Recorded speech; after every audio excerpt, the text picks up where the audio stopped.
Hi, I'm Kirk Evans, president of U.S. LawShield.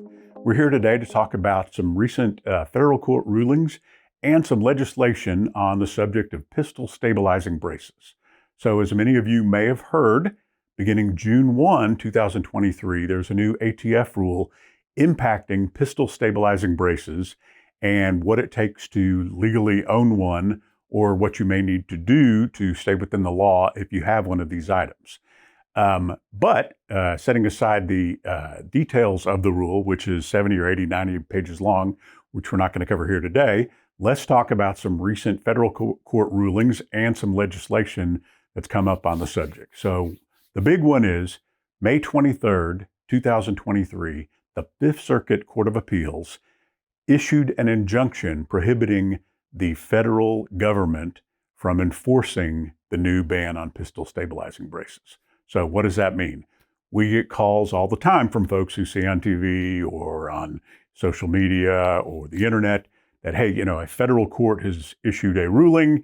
That must be great news for everybody, right? Well, no, that's not always the case. Most of the time, if the United States Supreme Court, which is a federal court, issues a ruling, most of the time that's going to apply to everybody. But most of the federal court rulings you're going to hear about and you're going to see do not apply to everyone for several reasons. So many times the order that they issue states that it's not going to apply to everyone. It may just apply to one or two people under certain factual circumstances, or two, it may be in a jurisdiction that you're not in. So if a federal court in Virginia issues an order on gun control, that is not going to apply whatsoever to a federal court in, say, the state of Washington on the exact same issue.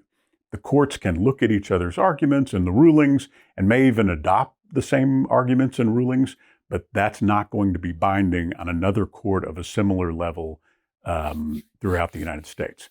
So what happened here? Fifth Circuit Court of Appeals issued an injunction prohibiting the federal government from enforcing the pistol stabilizing brace ban. So what the Fifth Circuit said was that their ruling, their injunction, was only going to apply to the specific plaintiffs in that case, meaning that injunction does not prohibit the federal government from enforcing the ATF ban on pistol stabilizing braces to anyone else at this time.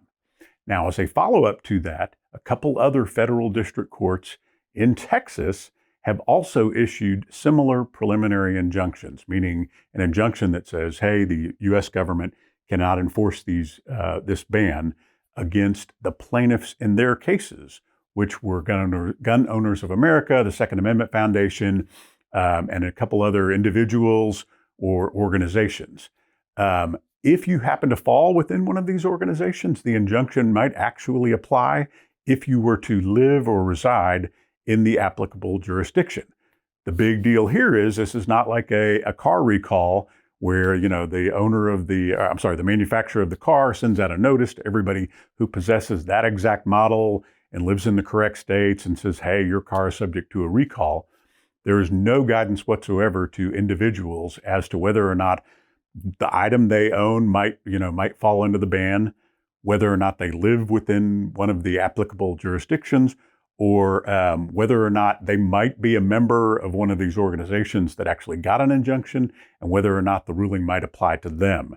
So what do you do to figure this out? You can try to research it yourself. It's going to be very, very difficult. All of these decisions and the briefing and the ruling are going to be many hundreds of pages.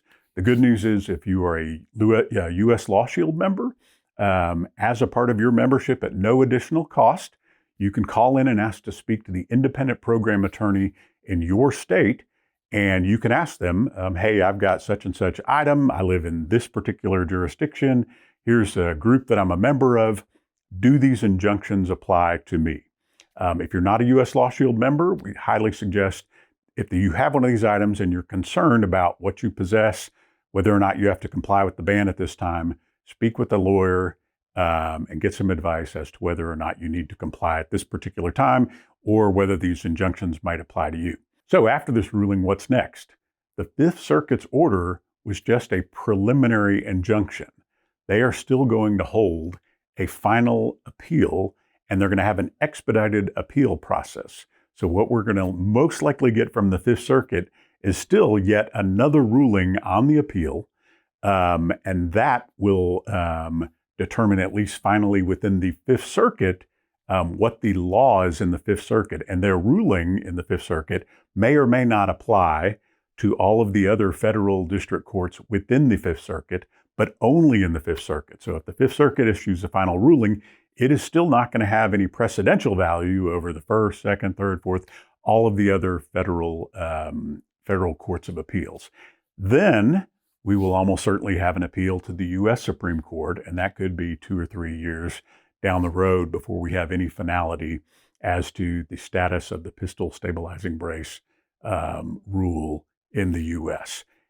In an additional matter, on June 13, 2023, the House of Representatives in the United States passed a bill overturning the pistol stabilizing brace ban. The House, as we know, is controlled by Republicans. The Senate is not. And so what has to happen next for this to become law is, one, it has to pass the Senate, which is probably unlikely at this point. And then two, it would have to be signed by the president, which seems extremely unlikely at this point. But we'll keep you updated as that item progresses, both legislatively and through the legal system. Thanks for your time. For more information, go to uslawshield.com.